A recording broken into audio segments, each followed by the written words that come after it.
الحمدللہ رب العالمین والعاقبۃ للمتقین والصلاۃ والسلام علی سید الانبیاء والمرسلین وعلی آلہ واصحابہ واہل بیتہ وامتہ اجمعین اما بعد فقد قال اللہ تعالی فی القرآن العظیم والفرقان المجید بعد اعوذ باللہ من الشیطان الرجیم بسم اللہ الرحمن الرحیم انہم فتیۃ آمنوا بربہم وزدناہم ہدا صدق اللہ العلی العظیم وقال رسول اللہ صلی اللہ علیہ وسلم اعلمہم بالحلال والحرام معاذ بن جبل رضی اللہ تعالی عنہ او کما قال رسول اللہ صلی اللہ علیہ وسلم صدق اللہ العلی العظیم وصدق رسولہ النبی الکریم ونحن على ذلك من الشاهدين والشاكرين والحمد لله رب العالمين یا ربی بالمصطفى بلغ مقاصدنا واسمح لنا ما مضى واغفر لنا ما مضى يا واسع الكرم رب اشرح لي صدري ويسر لي امري واحلل عقدة من لساني يفقهوا قولي ربي يسر ولا تعسر وتمم بالخير والسعادة برحمتك يا ارحم الراحمين والحمد لله رب العالمين اللهم الهمنا بالرشد واعذنا من شرور انفسنا. புகழ் அனைத்தும் அல்லாஹ் ஒருவருக்கே சொந்தம். சலாத்தும் சலாமும் ஷஃபீஉல் முத்னிபீன் ரசூல் அக்ரம் முஹம்மது முஸ்தபா ரசூலுல்லாஹி ஸல்லல்லாஹு அலைஹி வஸல்லம் அவர்களின் மீதும் அவர்களின் வழிமுறைகளை வாழ்க்கை நெறிமுறைகளை பின்பற்றி வாழ்ந்த சத்திய சஹாபாக்கள், தாபியீன்கள், தபஅ தாபியீன்கள், ஷுஹதாக்கள், சாலிஹீன்கள், உலமாக்கள், முன்னோர்கள், நல்லவர்கள் நம் அனைவரின் மீதும் அல்லாஹுவின் அருளும் கிருபையும் என்றென்றும் எப்பொழுதும் குறைவின்றி நிறைவாகட்டுமாக. ஆமீன் ஆமீன். கண்ணியத்திற்குரிய திருப்பூர் பெரிய பள்ளிவாசல் LSJM நிர்வாக சபையின் சார்பாக நடத்தப்படுகின்ற இந்த மீலாது தொடர் சொற்பொழிவு விழாவின் 5வது நாள் நிகழ்ச்சியின் தலைமையேற்று நடத்தி கொண்டிருக்கக்கூடிய மரியாதைக்குரிய தலைவர் அவர்களே, ஒவ்வொரு நாளும் தொகுத்து வழங்கி கொண்டிருக்கக்கூடிய இந்த பள்ளியினுடைய தலைமை இமாம் மௌலானா முஃப்தி ஹதரத் அவர்களே,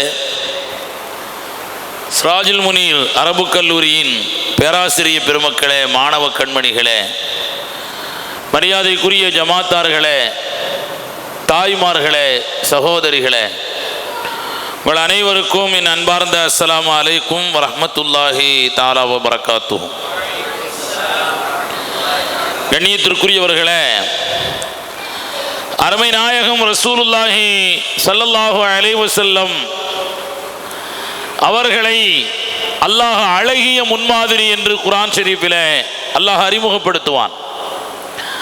லகத் கான லக்கும் ஃபீ ரசூலில்லாஹி உஸ்வத்துன் ஹஸனா. உங்கள் எல்லோருக்கும் அருமை நாயகம் ரசூலுல்லாஹி ஸல்லல்லாஹு அலைஹி வஸல்லம் அவர்களுடைய வாழ்வில் ஒரு அழகிய முன்மாதிரி இருக்கிறது என்று அல்லாஹ் அறிமுகப்படுத்துவான். இந்த வசனத்தில் வரக்கூடிய லக்கும் என்ற வார்த்தை இருக்கிறதே, உலக மக்கள் எல்லோரையும் எடுத்துக்கொள்ளும். எந்த மதத்தை சார்ந்தவர்களாக இருந்தாலும், எந்த நாட்டை சார்ந்தவர்களாக இருந்தாலும், ஆணாக இருந்தாலும் பெண்ணாக இருந்தாலும், முதியவர்களாக, இளைஞர்களாக, குழந்தைகளாக, மருத்துவர்களாக, விஞ்ஞானிகளாக, நீங்கள் யாராக வேண்டுமானாலும் இருக்கலாம். உங்கள் எல்லோருக்கும் பெருமானார் ஸல்லல்லாஹு அலைஹி வஸல்லம் அவர்களுடைய வாழ்வில் அழகிய முன்மாதிரி இருக்கிறது என்று அல்லாஹ் அறிமுகப்படுத்துகிறான். கண்ணியத்திற்குரியவர்களே, இளமை என்பது எல்லோராலும் விரும்பப்படக்கூடிய ஒரு விஷயம். அதனால் தானே வயதாகிவிட்டாலும் தங்களை இளமையாக காட்டிக்கொள்வதிலேயே எல்லோரும் ஆர்வமாக இருப்பார்கள். கவிஞர் தீமு அப்துல் காதர் அவர்கள் ரொம்ப அழகாக சொல்லுவார், நிறைய முதியவர்கள் இளமையாக இருப்பதனுடைய ரகசியம் என்னவென்றால் இளமை, அதுதான் காரணம் என்று சொல்லுவார். நிறைய பேர் வயசை கேட்டால் பிடிக்கிறது இல்லை. தன்னை வயசான ஆளாக யாரும் நினைத்து விடக்கூடாது என்று என்ற விஷயத்திலே கவனமாக இருப்பார்கள். வயசு அதனால குறைச்சி சொல்லுவாங்க. அல்லாமா மருஹூம் கலீல் அஹ்மது கீரனூரி நவ்வரல்லாஹு மர்கதஹு அவங்க ஒரு செய்தியை சொல்லுவாங்க. ஒரு ட்ரெயின் போய்கிட்டு இருக்குது, ஒரு கம்பார்ட்மெண்ட்டில் அப்பர் பெர்த்தில் ஒருத்தர் இருக்கிறார், ஒரு 60 வயசு இருக்கும். மிடில் பெர்த்தில் அவருடைய அக்கா மருமகன், அவருக்கு ஒரு 40 வயசு இருக்கும். லோயர் பெர்த்தில் வேற ஒரு ஆள் படுத்திருக்கிறார். திடீர்னு கம்பார்ட்மெண்ட்டில் ரொம்ப பரபரப்பாக போய்கிட்டு இருக்கும்போது இந்த அக்கா மகனாக இருக்கிறவர் மாமாவை பார்த்து சபையில் கேட்டுட்டார், ஏன் மாமா உனக்கு எவ்வளோ வயசு இருக்குன்னு கேட்டார். பொதுவில் வச்சு கேட்டுட்டாரா, என்ன செய்கிறதுண்டு? அவருக்கு 60 வயசு ஆச்சு. என்ன எனக்கு ஒரு 40-41 வயசு இருக்குண்டார். 20 வயசு கம்மி பண்ணிட்டார். இப்போ திரும்ப அவர் கேட்குறாரு, மருமகனே உங்களுக்கு என்ன வயசு இருக்குங்கிறாரு. இவருக்கு 40 வயசு ஆச்சு. என்ன எனக்கு 20-21 இருக்குண்டு அவர் பங்குக்கு ஒரு 20 கம்மி பண்ணார். இந்த 2 பேரும் பேசிக்கிட்டு இருக்கும்போது லோயர் பெர்த்தில் உள்ள ஒரு பொத்து கீழே விழுந்துட்டார். நீ என்னடா கீழே விழுந்துட்டேன்னு கேட்டதுக்கு அவர் சொன்னார், 60 வயசுக்காரன் 40 வயசுண்ட, 40 வயசுக்காரன் 20 வயசுண்ட, மொத்தமே 20 வயசு தான். நான் அதை குறைச்சிட்டான், இன்னைக்கு தான் பிறந்திருக்கிறேன், என்னை தூக்கி விடுண்டான். அது சொல்லுவாங்க, அப்படி குறைத்து காட்டுவதில், தங்களை இளமையாக காட்டுவதில் எல்லோருக்கும் ஒரு பேரானந்தம். காரணம், அல்லாஹும் அதை பலமான பருவம் என்று குறிப்பிடுகிறான். அல்லாஹுல்லதி ஹலக்கக்கும் மின் லுஅஃபின் சும்ம ஜஅல மின் பஅதி லுஅஃபின் குவத்தன். அல்லாஹு தஆலா உங்களை பலகீனமாக படைத்தான், பிறகு அந்த பலகீனத்திலிருந்து உங்களை பலமானவர்களாக அல்லாஹ் உருவாக்கினான். சும்ம ஜஅல மின் பஅதி குவத்தின் லுஅஃபன் வ ஷைபா. அந்த பலமான பருவத்திற்கு பிறகு பலகீனத்தையும் கொடுத்து விட்டான், நரையையும் தந்து விட்டான் என்று அல்லாஹ் அந்த வசனத்திலே குறிப்பிடுவான். மனித வாழ்வின் முக்கியமான 3 பருவங்களை அல்லாஹ் சொல்லுகிற பொழுது இளமையையும் சிறுபிராயத்தையும் முதுமையையும் அல்லாஹ் பலகீனம் என்று சொல்லுவான். இளமையை மட்டுமே அல்லாஹ் பலம் என்று குறிப்பிடுவான். காரணம் என்னவென்றால், சிறு பிள்ளைகளுக்கு சிந்திக்கவும் தெரியாது, செயலாற்றவும் தெரியாது. அதனால் அவர்கள் பலகீனமானவர்கள். முதியவர்களை பொறுத்தவரையில் அவர்களுக்கு நிறைய யோசனைகள் தெரியும், சிந்திக்க முடியும், ஆனால் அவர்களால் செயலாற்ற முடியாது. இளைஞர்கள் தான் சிந்திக்கவும் முடியும், செயலாற்றவும் முடியும். அதனால் அல்லாஹ் அதை பலமான பருவம் என்று குறிப்பிடுகிறான். 2இல் 1 இல்லாவிட்டால் அது பலகீனம்தான். சிந்தனையும் செயலாக்கமும் 2மே இல்லாவிட்டாலும் அது பலகீனம்தான், சிறு பிள்ளைகள். ஆனால் இடையில இருக்கக்கூடிய அந்த இளமை பருவம் இருக்கிறதே, அதுதான் சிந்திக்கவும் முடியும், செயலாற்றவும் முடியும். இன்று ஒட்டுமொத்த உலகமும் இளைஞர்களுடைய கையில் தான் இருக்கிறது. வேறு வார்த்தைகளில் சொல்ல போனால், இளைஞர்களை நம்பித்தான் கல்வி, கலாச்சாரம், தேச பாதுகாப்பு, நாட்டின் பொருளாதார வளர்ச்சி எல்லாமே இளைஞர்களின் கையில் தான் இருக்கிறது. அமர்த்தியா சென் உலகத்தின் மிகப்பெரிய பொருளாதார மாமேதை. அவர் ஒரு இடத்தில் இப்படி சொல்லுகிறார். அவர் பேட்டி கொடுத்துட்டு இருக்கிறாரு, ஆங்கில சேனல் ஒன்று இருக்கு. இப்போ அவர்கிட்ட கேட்குறாங்க, நீங்கள் யாரை நம்பி உங்களுடைய தொழில்களை நடத்தி கொண்டிருக்கிறீர்கள் அப்படின்னு கேட்கும் பொழுது அவர் சொன்னாரு, நான் இந்திய இளைஞர்களை நம்பித்தான் என்னுடைய எல்லா தொழில்களையும் நான் நடத்தி கொண்டிருக்கிறேன் சொன்னார்.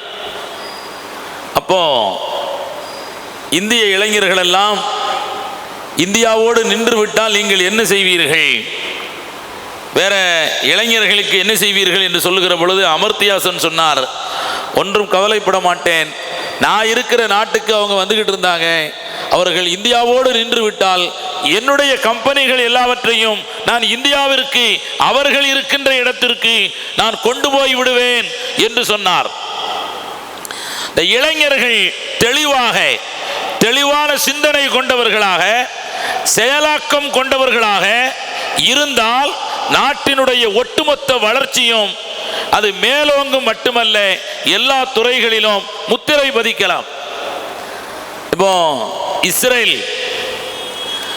இந்த கேம் இருக்குது பாருங்க, சின்ன பிள்ளைகளுக்கு மட்டுமல்ல, இளைஞர்கள் முதல் அவங்க 40 வயது வரை உள்ள, 40 தான் இளமையின் முடிவும் முதுமையின் துவக்கமும், இளமையின் முடிவும் முதுமையின் துவக்கமும் 40வது வயது. அதனால்தான் எல்லா நபிமார்களுக்கும் அல்லாஹ் 40வது வயதிலே அல்லாஹ் நுபுவத்தை கொடுத்தான். அவர்கள் இளமையின் முடிவிலே முதுமையின் துவக்கத்திலே இளைஞர்களுக்கும் வழிகாட்டக்கூடியவர்களாக, முதியவர்களுக்கும் வழிகாட்டியாக நபிமார்கள் இருக்க வேண்டும் என்பதற்காக வேண்டித்தான் 40வது வயதிலே அல்லாஹ் அவர்களை நபியாக ஆக்கினான், எல்லா நபிமார்களையும் என்று குர்ஆனுடைய விரிவுரையாளர்கள் நமக்கு விளக்கம் தருகிறார்கள். இப்போ இஸ்ரேல் 500 கேம் அதை அறிமுகப்படுத்தி இருக்கிறது. 500 கேம், ஆன்லைனுடைய கேம்ஸ். இந்த 500 கேமுகளும் இளைஞர்களை செயல்பட விடாமல் அப்படியே முடக்கி போட்டுவிடும். அதில் 11 கேம் மட்டும்தான் அவங்க நாட்டில் அனுமதி. அந்த 11 கேமுகளும் பொருளாதாரம் சம்பந்தப்பட்டது, வியாபாரம் சம்பந்தப்பட்டது, விவசாயம் சம்பந்தப்பட்டதாக இருக்கும். மீதி உள்ள அத்தனை கேமுகளும் இளைஞர்களின் சிந்தனையை மழுங்கடித்து அவர்களை செயல்பட விடாமல், அவர்களுடைய லட்சியங்களை நோக்கி நகர விடாமல் தடுக்கக்கூடிய விளையாட்டுகள் அந்த 11 கேமை தவிர வேறு எல்லா விளையாட்டுகளும் அவர்களுடைய நாட்டிலே அது தடை செய்யப்பட்டிருக்கிறது. ஆனால் உலகம் முழுக்க 500 கேமுகளை அறிமுகப்படுத்தியவர்கள் இளைஞர்கள் இன்று சிறைப்பட்டவர்களாக, அந்த ஆன்லைன் ரம்மி முதல் எல்லா கேமுகளிலும் அவர்கள் சிதைந்து போனவர்களாக அறிமுகப்படுத்தப்பட்ட அத்தனை விளையாட்டுகளும் அது இஸ்ரேலில் தான் அது வெளிப்பட்டு அவர்கள்தான் அதை அறிமுகப்படுத்துகிறார்கள். கண்ணியத்திற்குரியவர்களே, இளைஞர்கள் சரியான பாதையில் திருப்பப்பட்டால், இளைஞர்கள் சரியாக பயன்படுத்தப்பட்டால் நிச்சயமாக நம்முடைய மார்க்கம் மட்டுமல்ல, மஹல்லா மட்டுமல்ல, நம்முடைய நாடும் எல்லா விஷயத்திலும் உச்சத்தை தொடும் என்பதுதான் யதார்த்தமான உண்மை. அருமை நாயகம் ரசூலுல்லாஹி ஸல்லல்லாஹு அலைஹி வஸல்லம் அவர்கள் இளைஞர்களை எப்படியெல்லாம் பயன்படுத்தினார்கள் என்பதை நாம் புரிந்து கொள்ள வேண்டும். நபி ஸல்லல்லாஹு அலைஹி வஸல்லம் அவங்க ஹஜ்ரத் ஸைத் ரலியல்லாஹு தஆலா அன்ஹு அவர்களை அழைத்து இப்படி சொன்னாங்க, யூதர்களிடமிருந்து வெளிநாடுகளில் இருந்து எனக்கு தபால் வருகிறது, அந்த தபாலை யூதர்களிடமே கொடுத்து படிக்க சொல்ல வேண்டியதாக இருக்குது. அவன் அவ்வளவு நம்பிக்கையான ஆள் அல்ல. ஏன்னா உலக வரலாற்றில் யூதர்களை போன்ற மோசமானவர்கள் யாருமே இல்லை. ஹிட்லர், அடால்ஃப் ஹிட்லர் சொல்லுவான், நான் 90% யூதர்களை நான் கொன்று விட்டேன், 10% யூதர்களை மட்டுமே நான் மிச்சம் வைத்திருக்கிறேன். ஏன் அந்த 10% மிச்சம் வச்சிருக்கேன் தெரியுமா? உலகம் என்னை திட்டி தீர்க்கும். ஆரம்ப 50 ஆண்டுகள் ரொம்ப பெரிய சர்வாதிகாரி, மோசமானவன், ஒரு இனத்தையே அழிச்சிட்டானே என்று என்னை திட்டி தீர்ப்பார்கள். 50 ஆண்டுகள் முடிந்ததற்கு பிறகு இந்த 10% நான் விட்டு வச்சனா இல்லையா? இவங்க செய்யக்கூடிய சேட்டைகளினால் உலகம் புரிந்து கொள்ளும் அடால்ஃப் ஹிட்லர் நியாயமானவன். இந்த 10% மீதமுள்ளவர்கள் செய்யக்கூடிய சேட்டைகளை வைத்து உலகம் என்னை ஏற்றுக்கொள்ளும். இந்த 10% இந்த வரத்து வாரானுகளை, அப்ப இந்த 90% பேரை அடால்ஃப் ஹிட்லர் கொலை செய்தது சரிதான் என்பதை இந்த 10% மக்களை வைத்து உலகம் என்னை புரிந்து கொள்ளும் என்று அடால்ஃப் ஹிட்லர் சொல்லுவான். அதனாலதான் ஒருத்தர் இப்படி சொல்லுவார், நீங்கள் நம்பிக்கை இல்லாத மனிதர்களிடத்தில் கை கொடுத்தால் கை குலுக்கிட்டு விரல்ல உள்ள மோதிரம் சரியா இருக்குதான்னு ஒரு தடவை செக் பண்ணிக்கங்க. உங்களுக்கு அறிமுகம் இல்லாத ஆளுகள்கிட்ட கை கொடுக்குறீங்க, கை கொடுத்துட்டு கை குலுக்கிட்டு இங்கிட்டு வந்ததுக்கு பிறகு மோதிரம் இருக்கான்னு செக் பண்ணிக்கங்க. ஒரு யூதர் ஒருவரிடத்தில் கை கொடுத்து விட்டு விரலை எண்ணி பாருங்கிறான். ஏன்னா மற்றவன் மோதிரத்தை கழட்டிட்டா இவன் ஒரு விரலையே கழட்டிட்டு விட்டுருவாங்கிறான். அந்த அளவிற்கு மோசமானவர்கள், வரலாற்று நெடுகிலும் நம்பிக்கை துரோகம் செய்தவர்கள், ஒரு காலமும் ஒப்பந்தத்தை செய்து கொண்ட ஒப்பந்தத்தை அவர்கள் நிறைவேற்றியதாக வரலாறே கிடையாது. நபி ஸல்லல்லாஹு அலைஹி வஸல்லம் ஸைத் ரலியல்லாஹு தஆலா அன்ஹு அவங்கள கூப்பிட்டு சொன்னாங்க, யூதர்களிடமிருந்து எனக்கு தபால் வருகிறது, அதை யூதர்களே படித்து காட்டுகிறார்கள், அதனால எனக்கு நம்பிக்கை இல்லை, அந்த மொழியை நீங்கள் படித்து கொள்ளுங்கள் என்று பெருமானார் ஸல்லல்லாஹு அலைஹி வஸல்லம் அவர்கள் சொன்ன உடனே 17 நாட்களில் ஹஜ்ரத் ஸைத் ரலியல்லாஹு தஆலா அன்ஹு யூதர்களின் மொழியை தெளிவாக எழுதவும் பேசவும் படிக்கவும் கற்றுக்கொண்டார்கள். அதற்கு அவர்கள் எடுத்துக்கொண்ட நாட்கள் வெறும் 17 நாட்கள் தான். பெருமானார் ஸல்லல்லாஹு அலைஹி வஸல்லம் அவர்கள் யாரிடத்தில் எதை சொன்னால் வெற்றிகரமாக முடிப்பார்கள் என்பதை பெருமானார் ஸல்லல்லாஹு அலைஹி வஸல்லம் அவர்கள் உணர்ந்து வைத்திருக்கிறார்கள். ஒரு குறள் ஒன்று வரும், இதை இவன் முடிப்பான் என ஆய்ந்து அதை அவன் கண் விடேல் என்று சொல்லுவார்கள். இந்த காரியத்தை இவரிடத்தில் கொடுத்தால் வெற்றிகரமாக முடிப்பார் என்பதை முதலிலே நாம் தெளிவாக தெரிந்து கொள்ள வேண்டும். தெரிந்து கொண்டு அந்தந்த காரியங்களை அவரவர்களிடத்திலே நீங்கள் ஒப்படைத்தால் அவர்கள் வெற்றிகரமாக அதை நிறைவேற்றி முடிப்பார்கள். இது பெருமானார் ஸல்லல்லாஹு அலைஹி வஸல்லம் அவர்கள் இளைஞர்களை எப்படி பயன்படுத்தி கொண்டார்கள் மார்க்கத்திற்காக வேண்டி. பெருமானார் ஸல்லல்லாஹு அலைஹி வஸல்லம் துணிந்து சில பொறுப்புகளை கொடுப்பார்கள்.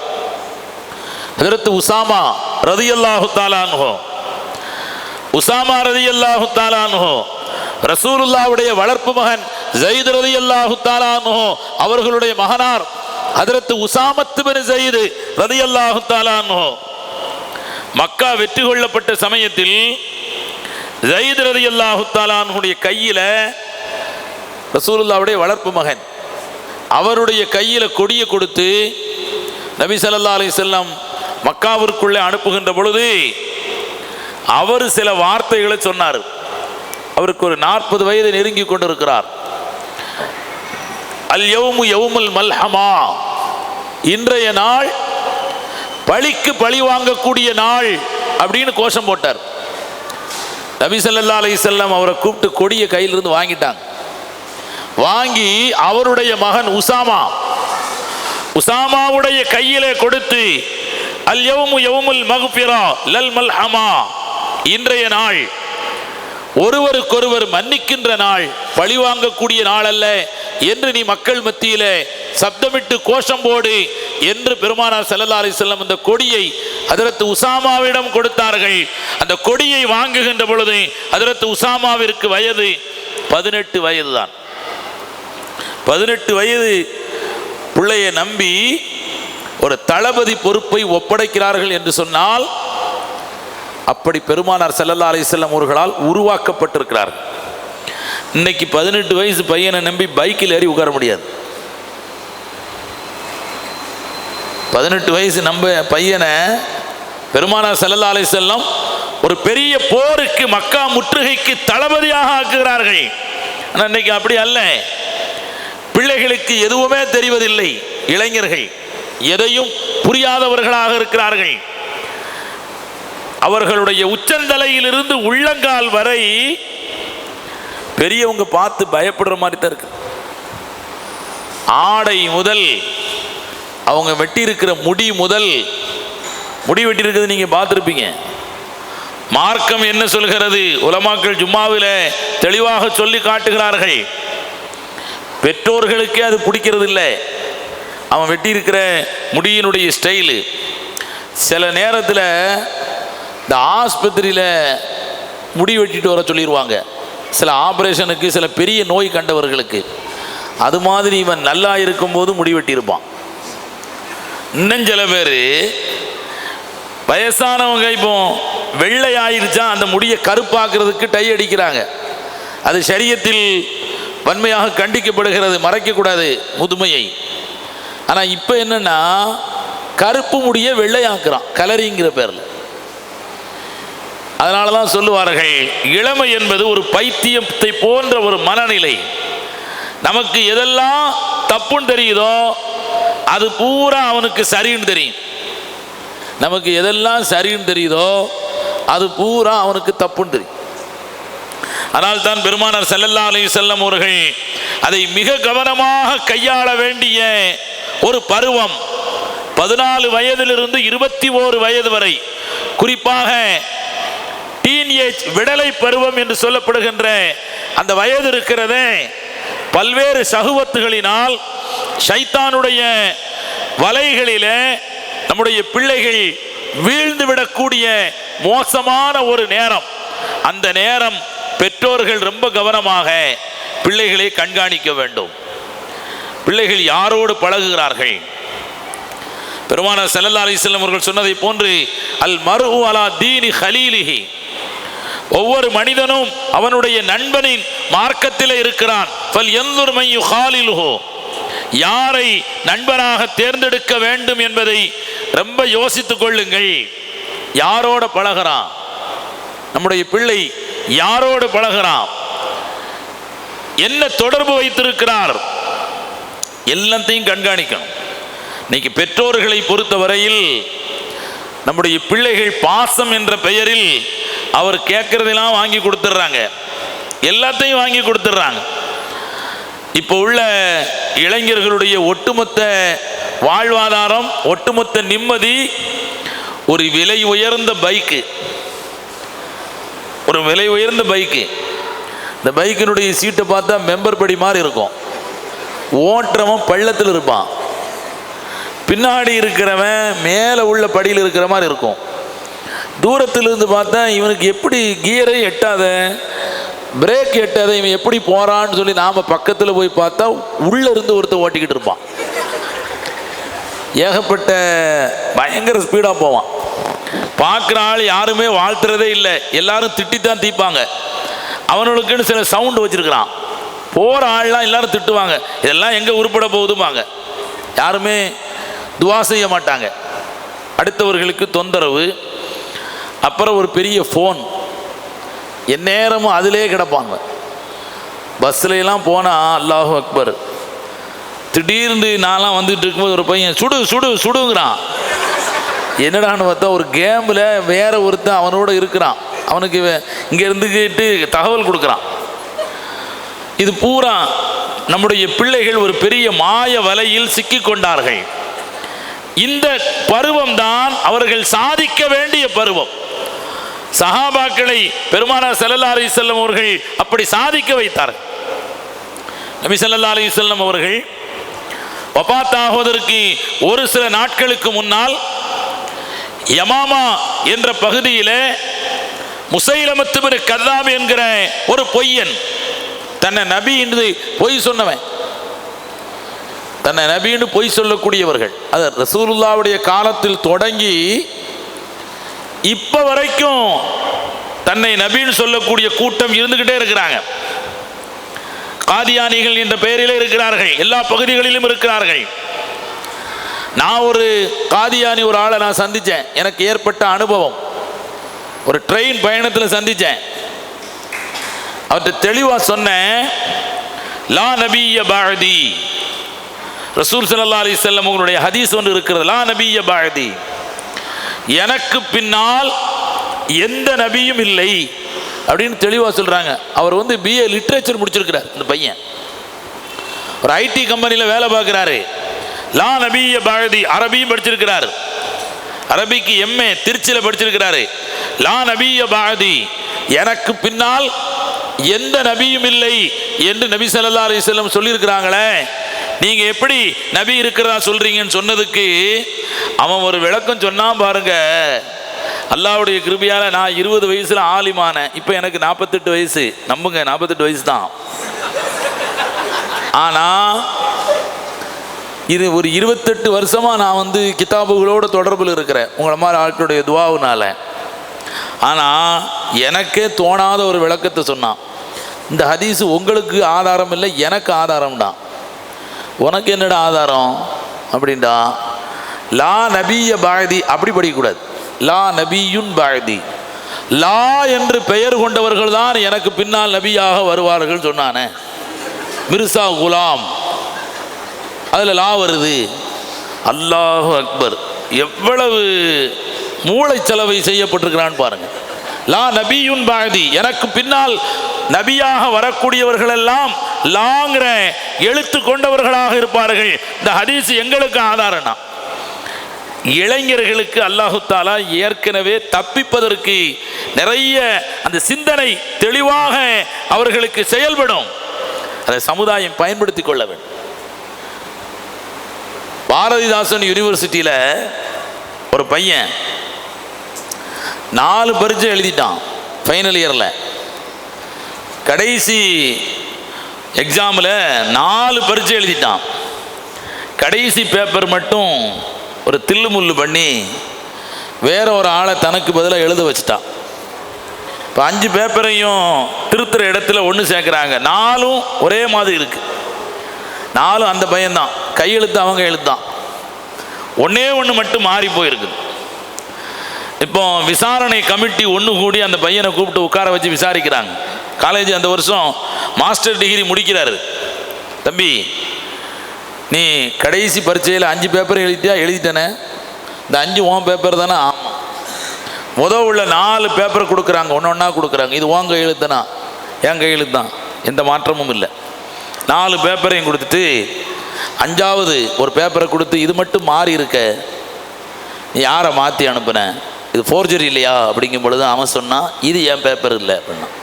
அது எங்களுக்கும் தெரியும், நீ ஏன் எழுதாமல் வேற ஆள் எழுத வச்சேன். அவன் சொன்னான், இப்போ அதுவல்ல, நான் 5 பேப்பர் எழுதினேன், 4 இங்கே இருக்குது, இன்னொரு பேப்பர் எங்கே போட்டீங்க, நீங்கள் தான் பதில் சொல்லணும்னா.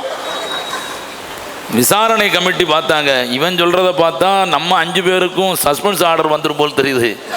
சரி சரி நாங்கள் தேடி எடுத்துடுறோம் அப்படின்னு சொல்லிட்டு அந்த பேப்பரை அக்செப்ட் பண்ணிக்கிட்டான். வேறு என்ன செய்ய முடியும்? அவன் நான் தந்துட்டேன், இது யார் பேப்பரோ என் தலையில் கட்ட பார்க்காதீங்க, என் பேப்பர் எங்கன்னா 4 இருக்குது, 5வது எங்கன்னா. உலகம் திகைத்து போய் நிற்கிறது. அல்லாஹ் அபரிமிதமான ஆற்றலை கொடுத்திருக்கிறான். சரியான பாதையில் திருப்பப்பட்டால் உலகம் வெற்றி பெறும். யமன் நாடு வெற்றி கொள்ளப்பட்டு பெருமானார் ஸல்லல்லாஹு அலைஹி வஸல்லம் அவர்கள் யாரை கவர்னராக நியமிக்க போகிறார்கள் என்ற எதிர்பார்ப்பு எல்லோருக்கும் இருந்த பொழுது, கண்மணி நாயகம் ரசூலுல்லாஹி ஸல்லல்லாஹு அலைஹி வஸல்லம் அவர்கள் லுஹர் தொழுகை முடித்துவிட்டு சபைக்கு வருகிறார்கள்.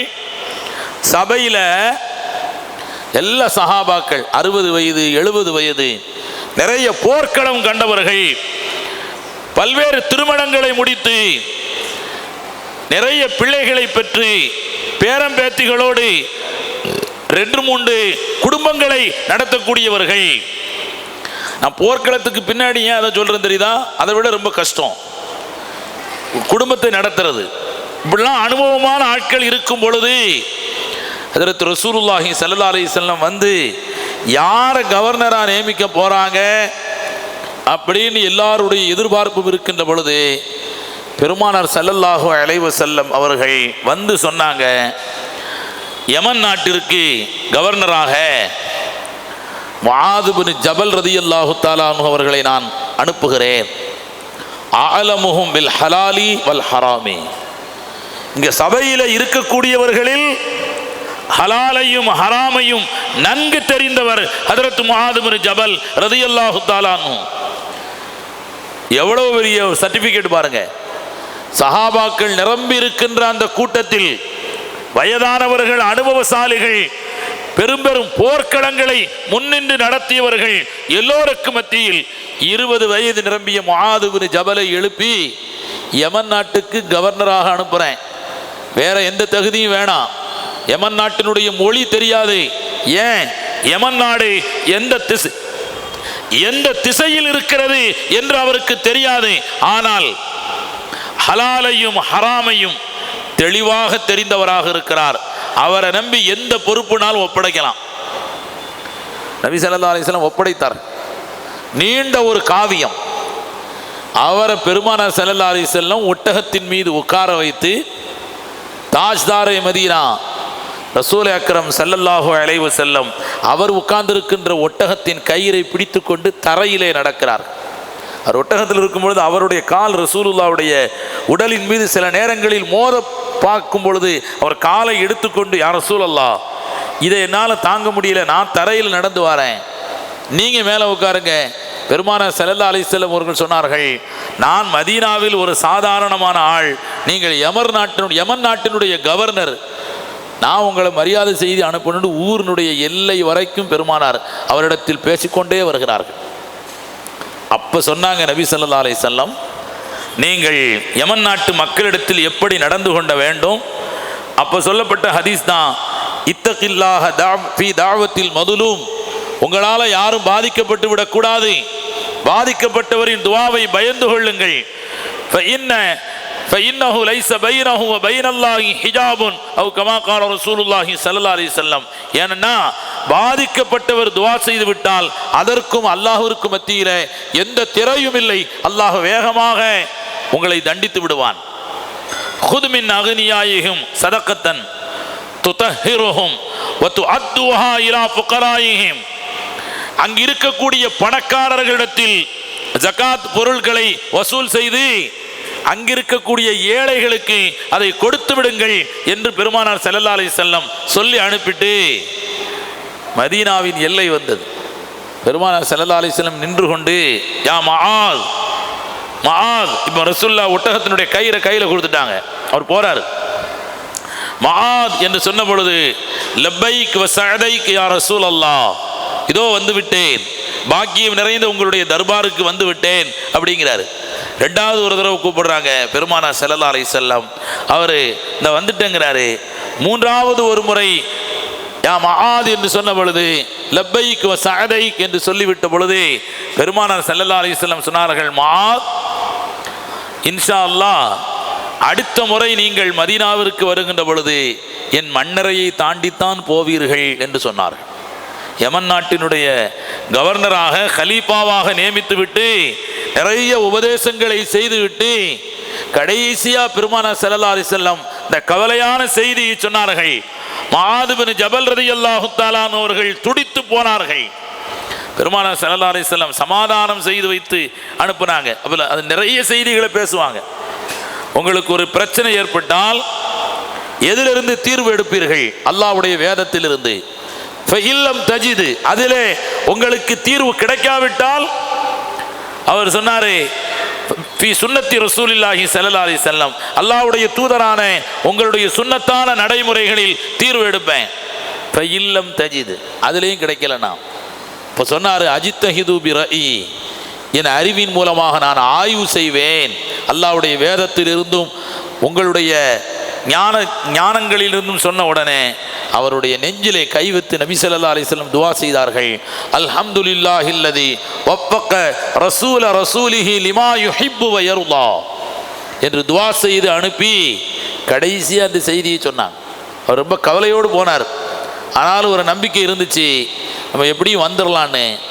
பெருமானார் ஸல்லல்லாஹு அலைஹி வஸல்லம் அவர்களுடைய உடல்நிலை பாதிக்கப்பட்டு இருக்கிறது என்று கேள்விப்பட்ட உடனே ஹஜ்ரத் முஆத் இப்னு ஜபல் ரலியல்லாஹு தஆலா அன்ஹு ரொம்ப வேகமாக போகக்கூடிய ஒரு குதிரையில் ஏறி யமன் நாட்டிற்கு துணை ஜனாதிபதி ஒருவரை நியமித்து விட்டு ரொம்ப வேகமாக வருகிறார்கள்.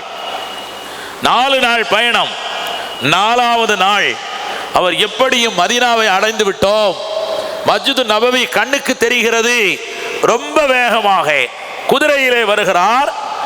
ஹஜ்ரத் அனஸ் ரலியல்லாஹு தஆலா அன்ஹு போன்றவர்கள் எல்லாம் அருமை நாயகம் ரசூலுல்லாஹி ஸல்லல்லாஹு அலைஹி வஸல்லம் அவர்களை அடக்கிவிட்டு கையிலே உள்ள மண்ணை தட்டிவிட்டு வருகிறார்கள். ஹஜ்ரத் முஆத் ஓடி வந்து குதிரையோடு கீழே விழுகிறார். அப்போ சொல்லுவார், சதக்க ரசூலுல்லாஹி ஸல்லல்லாஹு அலைஹி வஸல்லம், நீ அடுத்த முறை வருகின்ற பொழுது என் மண்ணறையை தாண்டி போவாய் என்று சொன்னது பெருமானார் ஸல்லல்லாஹு அலைஹி வஸல்லம் அவர்கள் உண்மையைத்தான் சொல்லியிருக்கிறார்கள் என்று சொல்லி அவர் நீண்ட காவியங்கள் நிறைய படிப்பார். ஹஜ்ரத் முஆத் பின் ஜபல் ரலியல்லாஹு தஆலா அவர் உமர் ரலியல்லாஹு தஆலானுடைய ஆட்சி காலத்தில் அவர் லெட்டர் ஒன்று எழுதுகிறார். உமர் ரலியல்லாஹு தஆலானு என்ன லெட்டர் எழுதுறாரு?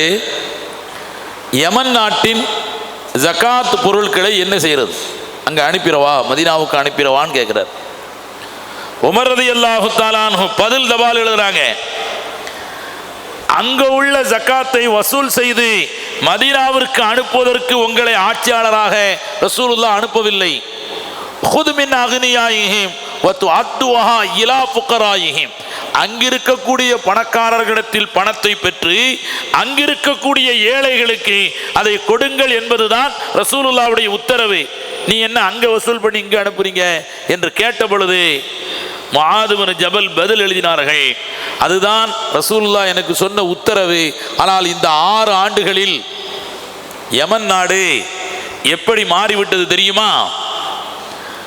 ஏழைகளே இல்லாத யமன் நாடாக, வாங்கும் கரங்களெல்லாம் கொடுக்கும் கரங்களாக, ஜகாத் பெற்றவர்களெல்லாம் வழங்கும் தகுதி உடையவர்களாக மாறி போனார்கள். இப்போ வாங்கிறதுக்கு தகுதியானவங்க யமன் நாட்டில் யாருமே இல்லை. அதனால தான் வசூல் பண்ணி மதீனாவுக்கு அனுப்புவான்னு நான் கேட்டேன்.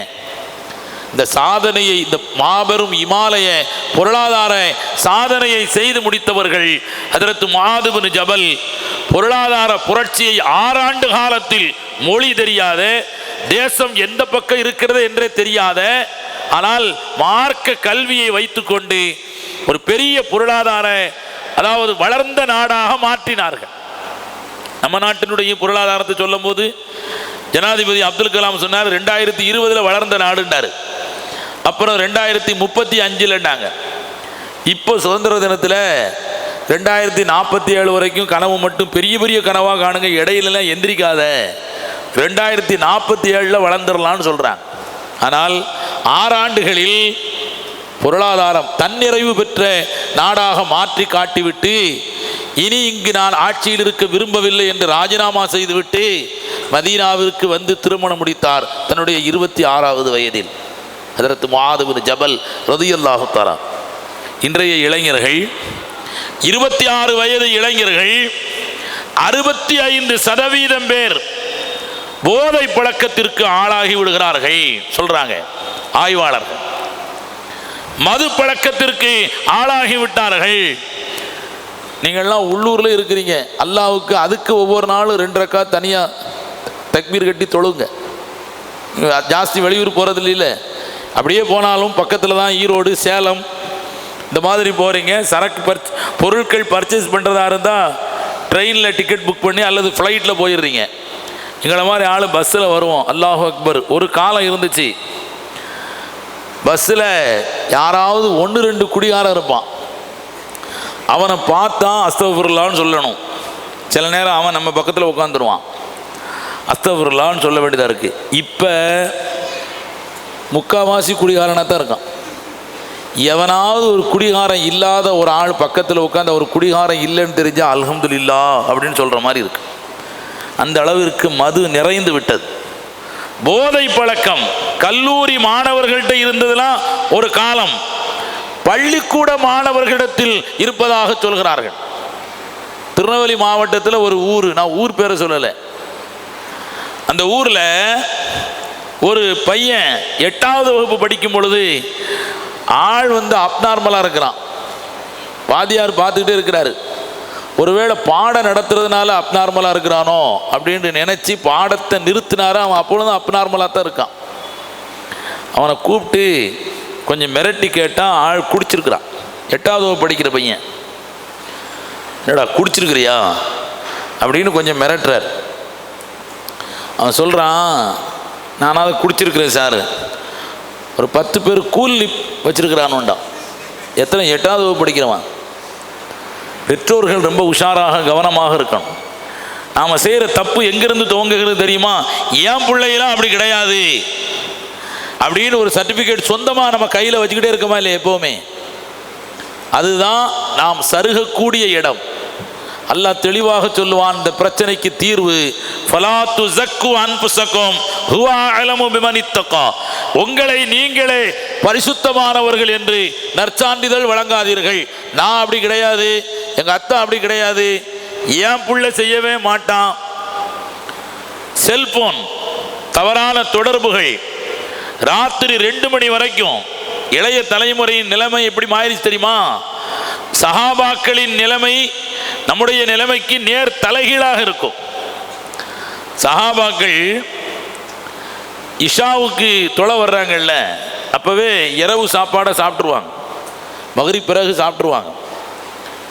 அது அரபு நாட்டினுடைய வழக்கம். அல் அஷாவு வல் கதாவு. அஷா தான் இரவு உணவு. பெருமானார் ஸல்லல்லாஹு அலைஹி வஸல்லம் அவர்கள் கூட சில சஹாபாக்கள் உணவு தயாராக இருக்கும்போது சொன்னார்கள், அல் அஷாவு சும்மல் இஷாவு. முதல்ல இரவு உணவு சாப்பிடுங்க, அப்புறம் இஷா தொழுவுங்க. எப்பொழுதுமே இரவு உணவை சாப்பிட்டுட்டு தான் தொலை வருவார்கள், இஷா தொலை வருவாங்க. சாப்பிட்டுட்டு தொலை வந்தால் எப்படி இருக்கும்? நமக்கெல்லாம் அனுபவம் இருக்குது. எங்கே? ரமலானில் சஹர் சாப்பிட்டு தொலை வர்றாங்களா இல்லையா? அசத்து கிராத் வேறு அருமையாக இருக்குது. நான் இன்றைக்கி 2-3 வக்து அசத் பின்னாடி தொழுதேன். கிராத்து நம்ம குரலை வேலை நல்லா இருக்குன்னு சொல்லிட்டாங்களேன்னு நினச்சி அவர் கொஞ்சம் பெரிய சூறா எடுத்துட்டார்னு வைங்க, போச்சு. ரமலானில் பெரிய குழப்பமாயிரும். என்னங்க நீங்கள் வாட்டுக்கு பெரிய பெரிய சூறா ஓதுறீங்க அப்படிம்பாங்க. ஏன்னா சாப்பிட்டுட்டு நிற்க முடியல, அவ்வளோதான், தூக்கம் வரும். சின்ன சின்ன சூறாவா ஓதணுங்கிற எதிர்பார்ப்பு இருக்கும். இதை விட சில பேர் தராவியில் சாப்பிட்டு வந்துடுவாங்க. சாப்பிட்டுட்டு வந்து நம்மளாம் சாப்பிட்றதில்ல, சாப்பிட்டா ஓத முடியாது. ஹாஃப்ஸாக்கள் சாப்பிட மாட்டாங்க, தொழு வச்சுட்டு வந்து தான் சாப்பிடுவாங்க. நம்ம ஓதிக்கிட்டு இருப்போம், பின்னாடி இருந்து சில சவுண்டு, வித்தியாசமான சவுண்டு கொடுப்பாங்க. எனக்கு ஏற்பட்ட ஒரு சம்பவம், 17வது ஜுஸுவில் வலக்கது ஆத்தைனா இப்ராஹீம் ருஷ்தஹு மின் கபுல் ஒ குன்னாபிஹி ஆலிமீன் நான் ஓதிக்கிட்டு இருக்கிறேன். பின்னாடி இருந்து இந்த எலி சுரன்ற மாதிரி ஒரு சவுண்டு கேட்குது. என்னடா இது, ஒழுங்காக தானே ஓதுறோம், பாடம்லாம் நல்லா பார்த்தோமே, நம்ம மோதினார் எதுவும் செய்கிறானா அப்படின்னு நினச்சிட்டு அப்புறம் எனக்குள்ள ஒரு சமாதானம், 15 ஜுஸுவுக்கு மேலே அவனுக்கு பாடம் இல்லையே, நம்ம 17 வந்துட்டோமே, சரி திரும்ப மேலே வந்து வருவோம். வலக்கது ஆத்தைனா இப்ராஹீம் ருஷ்தஹு மின் கபுல் ஒ குன்னாபிஹி ஆலிமீன் அப்படிங்கிற அதே மாதிரி ஒரு சவுண்டு, இன்னொரு சவுண்டு கேட்குது. சரி 3வது தடவை ஓதுனேன், சரி என்னமோ இருந்துட்டு போகுதுன்ட்டு நான் ஃபுல்லாக ஓதிட்டு சலாம் கொடுத்துட்டு பார்த்தா ஒரு ஹாஜியார் கோழி கறி சாப்பிட்டுக்கிறாரு. அதில் 1-2 பல்லில் சிக்கிக்கிருச்சு. எப்படியே நாக்காலே தள்ளி எடுத்துணுங்க முயற்சி தான் அந்த சத்தம். அப்போ சாப்பிட்டுட்டு தொழுகிறாங்க. சின்ன சின்ன சூறாவாக ஓதணும், சீக்கிரம் படுக்கைக்கு போய்விடுவார்கள் சஹாபாக்கள். இஷா தொழுதுட்டு படுத்தா தஹஜ்ஜத்திற்கு எந்த விதமான உடல் அசதியும் இல்லாமல் தெளிவாக எழுவார்கள். 3 மணிக்கெலாம் ரொம்ப தெளிவான உறக்கம். 9 மணியிலிருந்து 3 மணி வரை உறக்கம்னா அந்த ஆரோக்கியமான உடலுக்கு அது போதும். தெளிவாக எந்திரிச்சு தஹஜ்ஜத் தொழுவார்கள், தூக்க கலக்கம் இல்லாமல். நம்ம பையன் எப்போ படுக்க போகிறான் தெரியுதா? சஹாபாக்கள் எப்போ தெளிவாக எழுந்து தொழுகிறார்களோ அப்போதான் இவன் படுக்கவே போகிறான். முந்தைய தலைமுறை தூங்கி எழுந்து ஆரோக்கியமான அந்த உடம்பை பேணுகின்ற அந்த நேரத்தில் இவன் அப்போத்தான் தூங்கவே போகிறான். நல்லா யோசிச்சுக்கங்க. 2 மணி வரை 1 மணி வரை விழித்திருக்கக்கூடிய பிள்ளைகள் நிச்சயமாக குர்ஆன் ஹதீஸை பயானை கேட்கவில்லை, அவன் வேறு எதையோ பார்த்து கொண்டிருக்கிறான், வேறு எதையோ கேட்டுக்கொண்டு இருக்கிறான். ரொம்ப எச்சரிக்கை. நம்முடைய பிள்ளைகளின் வாழ்க்கை பாதுகாக்கப்பட வேண்டும், ரொம்ப கவனம். சமீபத்தில் சண்முகம்னு ஒருத்தர், அவர் ஒரு இடத்துல பேசுகிறாரு. கல்லூரி மாணவர்களுக்கு மத்தியில் ஒரு பெண் பிள்ளை, அது அடிக்கடி யார்கிட்டையும் பேசிக்கிட்டே இருந்திருக்குது. உங்கள் அம்மாவுக்கு சந்தேகம் வந்து அடித்து அந்த நம்பரெல்லாம் டெலீட் பண்ண சொல்லிட்டாங்க. டெலீட் பண்ணியாச்சு, அத்தாட்ட சொல்லலை. இப்போ பார்த்தா அந்த பிரச்சனை நடந்ததுக்கப்புறம் பேட்ரி அடிக்கடி லோவாகிடுது அந்த ஃபோனில். அடிக்கடி தகராறுலாம் ஏதோ நடந்திருக்கும் போல் தெரியுது. அதாவது சார்ஜ் போட்ட 5வது நிமிஷத்தில் பேட்ரி லோன் வருது. வேறு மேலே அடுத்து உள்ள ரூமில் தான் போய் சார்ஜ் போடும், இங்கே சரியில்லை அப்படின்னு. அதனால் இந்த பிள்ளை எடுத்துகிட்டு மேலே போய் உள்ள ரூமில் அரை மணி நேரம் போட்டுட்டு வருது, சார்ஜ் போட்டுட்டு.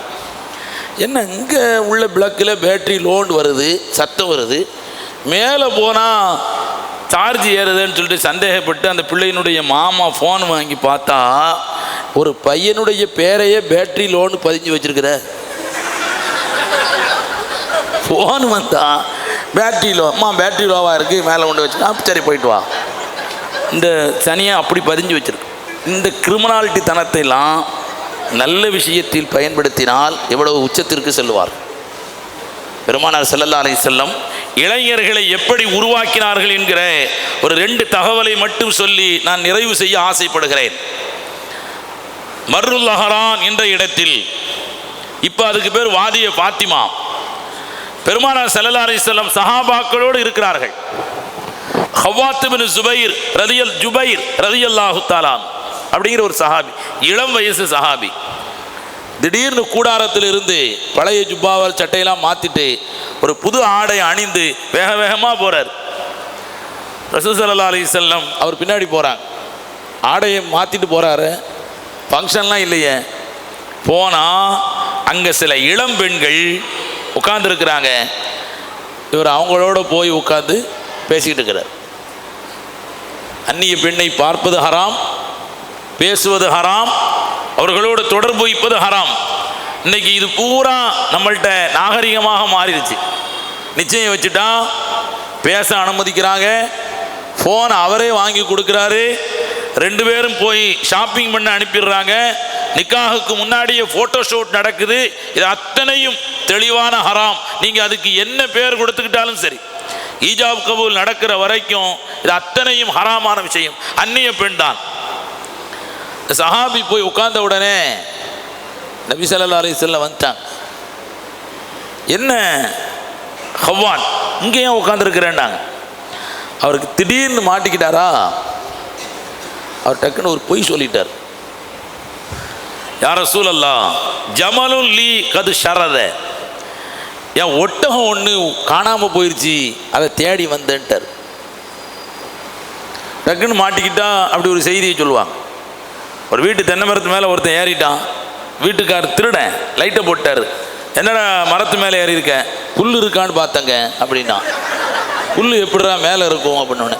இல்லைன்னு சொல்லி தான் கீழே இறங்கிக்கிட்டு இருக்கேன்னா. இல்லை பார்த்தேன், இல்லை தான் அந்த இறங்கிக்கிட்டு இருக்கேன். நீங்கள் இறங்கிக்கிட்டு இருக்கேன், நீங்களும் கரெக்டாக வந்துட்டீங்கன்னா. ஹவ்வாத் ரலியல்லாஹு தஆலா அன்ஹு அந்த நேரத்தில் ஒரு பொய் சொன்னாங்க. ஒட்டகம் காணாமல் போயிருச்சு, தேடி வந்தேன். நபி ஸல்லல்லாஹு அலைஹி வஸல்லம் சொன்னாங்க, சரி போங்க தேடுங்க, ஒட்டகம் கிடைச்சா சொல்லுங்கண்ணா. சீரத்தை ஹலபியாவில் இந்த செய்தி வருகிறது. அதுக்கடுத்து அவர் வந்தார். ரசூல்லா விட்டுருவாங்கன்னு நினச்சாங்க. பார்க்கும்போதெல்லாம் ஒட்டகம் கிடைச்சிருச்சா அப்படின்னாங்க. அவர் இல்லை தேடிக்கிட்டு இருக்கேன், கண்டினியூ பண்ணுறார். அதை ஒரு 2-3 நாள் பார்க்கும்போதெல்லாம் கேட்டாங்க. இப்போ அவர் பார்வையிலே படுறதில்லை. தொழுகைக்கு நபி ஸல்லல்லாஹு அலைஹி வஸல்லம் தக்பீர் கட்டினதுக்கு அப்புறம் தான் அவர் தொழ வருவார். ரசூல்லா சலாம் கொடுத்த உடனே ஓடிடுவார். என்னை பார்த்தா அந்த ஒட்டகம் கிடைச்சிருச்சான்னு கேட்குறாங்க நபி ஸல்லல்லாஹு அலைஹி வஸல்லம். அப்புறம் அவர் என்ன செஞ்சாருண்டா, ஒரு நாள் ராகத்தா தொழுது ரொம்ப நாள் ஆச்சு. பகல் நேரத்தில் வந்து லுஹா நேரத்தில் தக்பீர் கட்டிட்டாரு. நபி ஸல்லல்லாஹு அலைஹி வஸல்லம் பக்கத்தில் வந்து உட்காந்துக்கிட்டாங்க. நபி ஸல்லல்லாஹு அலைஹி வஸல்லம் இளைஞர்களை எதிரிகளாக பார்த்ததே கிடையாது. அலி ரலியல்லாஹு தஆலா அன்ஹு சொல்வார்கள், ஜெனரேஷன் கேப் அதை நீங்கள் எப்படி ஃபில்லப் பண்ணணும் தெரியுதா? லாயிபூஹும் சபஆ, 7 வயது வரை, 1லிருந்து 7 வயசு வரைக்கும் உள்ளவங்கள்ட்ட நீங்களும் விளையாடுங்கள். நீங்கள் பெரிய ஆளாக இருக்கலாம், கவர்னராக இருக்கலாம், ஜனாதிபதியாக இருக்கலாம். 7 வயசு பிள்ளைகிட்ட ஆய் அப்படிங்கக்கூடாது, கல் எடுத்து எரிஞ்சிடுவான். பிள்ளையா மாறி அவன்கிட்ட விளையாடணும். நாயகம் ரசூலுல்லாஹி ஸல்லல்லாஹு அலைஹி வஸல்லம் அவர்களை வல்லரசுகள் எல்லாம் பயந்தது.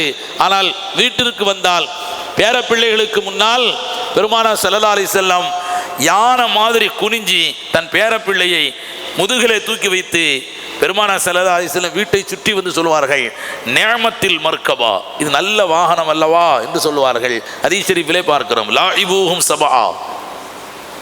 அதனால தான் 7 வயசு வரைக்கும் தொலை சொல்லி ஏவலை. 7 வயசுல தான் தொலை சொல்லி ஏவணும், அப்போ தான் புரியும். 10 வயசுல தான் அடிக்கணும், ஹதீஸில் இருக்கிறது. அப்போ லாஇபூஹும் சபஆ. அடுத்து 7 to 14 வஅத்திபூஹும் சபஆ.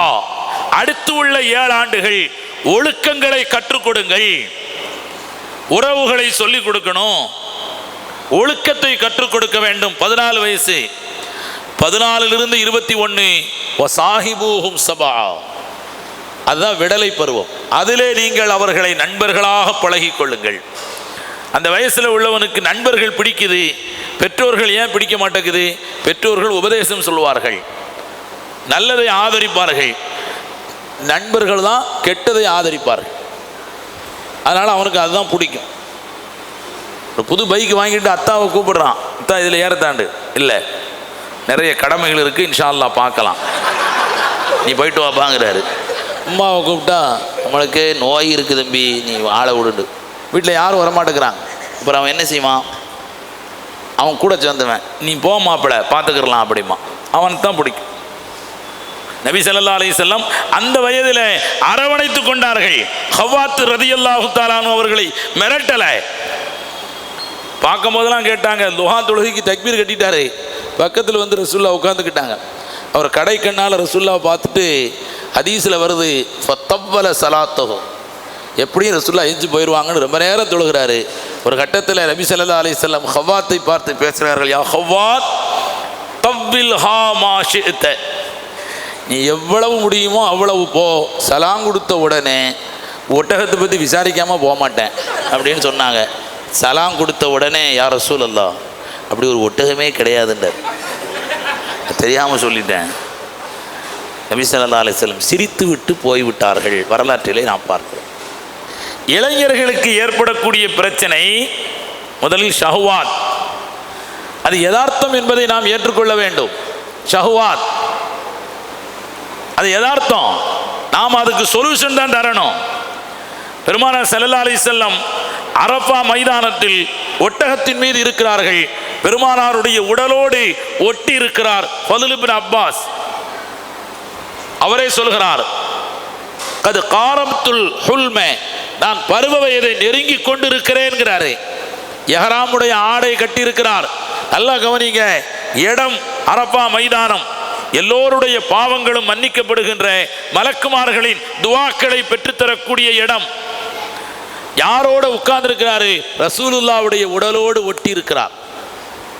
அணிந்திருக்கின்ற ஆடை எஹ்ராமுடைய ஆடை. ஒரு அம்மா வந்து ஒரு இளம் வயது பெண்மணி ஒரு சின்ன பிள்ளையை தூக்கி காட்டி, யா ரசூலல்லாஹ் அலி அலி ஹாதல் வலதி ஹஜ்ஜுன், இந்த பிள்ளைக்கும் ஹஜ்ஜு கடமையா அப்படின்னு கேட்குறாங்க. ரசூல் நஅம் ஃபஹுஜ்ஜிஹி அன்ஹு ஃபஹுஜ்ஜி அன்ஹு, அவருக்கு பகரமாக நீங்கள் ஹஜ்ஜு செய்யுங்க, அந்த பிள்ளையின் பேரில் சொத்து இருக்குது, நீங்கள் ஹஜ்ஜு செய்யுங்க ரசூலுல்லாஹ் சொல்கிறாங்க. இவர் பார்க்குறார், அந்த பெண்ணை பார்க்கிறார். பெருமானார் ஸல்லல்லாஹு அலைஹி வஸல்லம் ஃபதுல் இப்னு அப்பாஸினுடைய முகத்தை திருப்பி விடுகிறார். நீ பார்க்காத. திரும்பியும் பார்க்குறார். ரசூலுல்லாஹ் என்ன செஞ்சிருப்போம்? நம்மளாக இருந்தால் என்ன செஞ்சுருப்போம்? டப்புன்னு ஒரு அடி அடிச்சிருப்போம், இறங்கடா கீழே அப்படின்ட்டுருப்போம். நபி ஸல்லல்லாஹு அலைஹி வஸல்லம் அடிக்கலை. திரும்பவும் முகத்தை திருப்பிட்டு அந்த அம்மா போனதுக்கப்புறம், ஃபஇன்னலக்கல் ஊலா யா ஃபதுல் வஸானியத்து லிஷைத்தானி, முதல் பார்வை யதார்த்தமான பார்வை, இரண்டாவது பார்வை ஷைத்தான் தூண்டி உன் மனதில் ஏற்படுகின்ற தவறான எண்ணத்தினால் வந்த பார்வை என்று சொல்கிறார்கள். கண்ணியத்திற்குரியவர்களே, இளைஞர்களுக்கு ஏற்படக்கூடிய ஷஹ்வத்துகள் அது யதார்த்தமானது என்பதை புரிந்து அவர்களை அரவணைத்துக் கொள்கிறார்கள். சுபஹாத்துகள் ஏற்படும் இளைஞர்களுக்கு. ஹதீஸ் ஷரீஃபிலே ஒரு செய்தியை பார்க்குறோம், நமக்கெல்லாம் தெரிஞ்ச செய்தி தான். ஒரு நிறைஞ்ச சபையில் ஒரு இளம் வயது சஹாபி வந்து நபி ஸல்லல்லாஹு அலைஹி வஸல்லம் அவர்களிடத்தில் இப்படி சொல்கிறார், நீங்கள் எனக்கு விபச்சாரம் செய்வதற்கு அனுமதி தர வேண்டுங்கிறார்.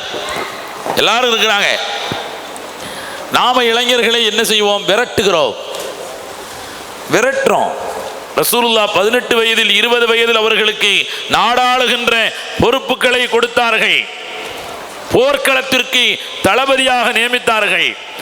நாம ஆலோசனை கூட்டத்தில் 20 வயசு போய் எந்திரிச்சா உட்கார உனக்கெல்லாம் ஒன்றும் தெரியாதுன்றோம்.